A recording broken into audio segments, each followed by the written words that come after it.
Bonjour à tous et à toutes, soyez les bienvenus à la prière du matin. C'est avec une grande joie que nous commençons notre journée. Nous supplions la bonté du Seigneur et l'intercession de notre Mère, la Mère de Dieu et la Mère de l'humanité, Notre-Dame. Au nom du Père, du Fils et du Saint-Esprit, Amen.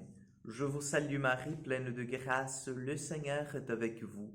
Vous êtes bénie entre toutes les femmes, et Jésus, le fruit de vos entrailles, est béni.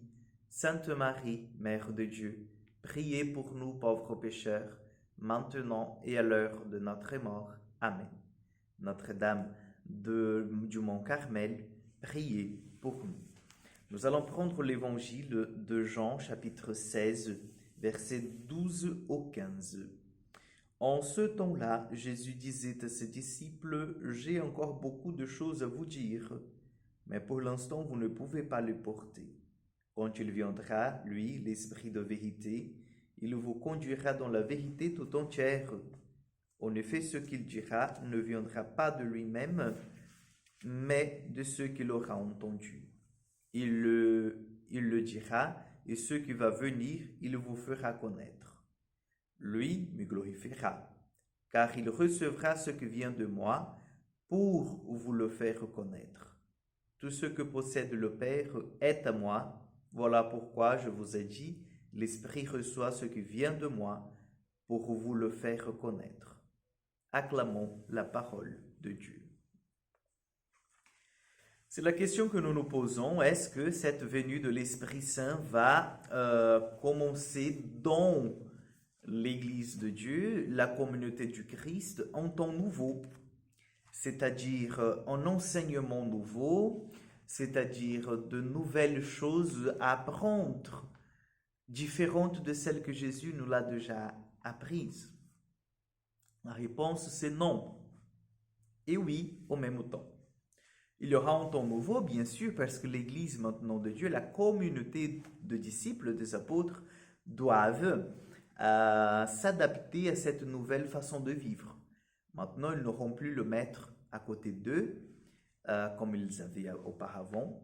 La relation avec Jésus, la relation avec celui qui, jusqu'à maintenant, était le pont, était en fait la présence de confiance, de sécurité, partira.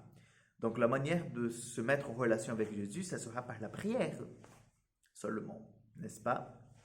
Mais, chers frères et sœurs, Jésus nous assure cette présence de l'Esprit Saint parmi nous, qui va, oui, nous apprendre à comprendre la parole de Jésus, qui va nous apprendre à saisir ce que Jésus a dit.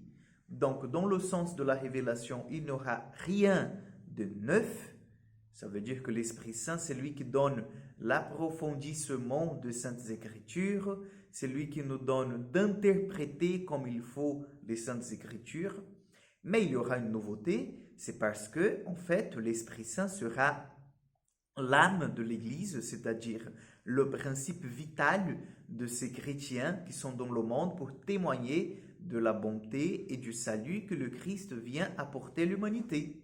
Vous comprenez? Dans ce sens, nous pouvons parler d'une nouveauté, mais la mission, elle ne change pas, elle est toujours la même mission.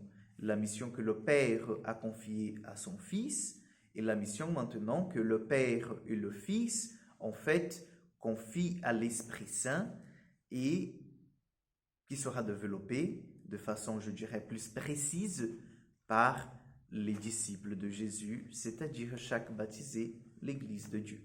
Vous voyez, donc l'Esprit Saint, en fait, il s'inscrit dans la continuité de la mission du Christ. L'Esprit Saint, il est cette force, il est cette aide du ciel qui, en fait, va pousser l'Église de Dieu à accomplir la mission qui a été confiée, qui lui a été confiée. C'est pour ça, chers frères et sœurs, que nous ne pouvons pas affirmer que l'Esprit Saint vient nous apporter une révélation nouvelle. Non.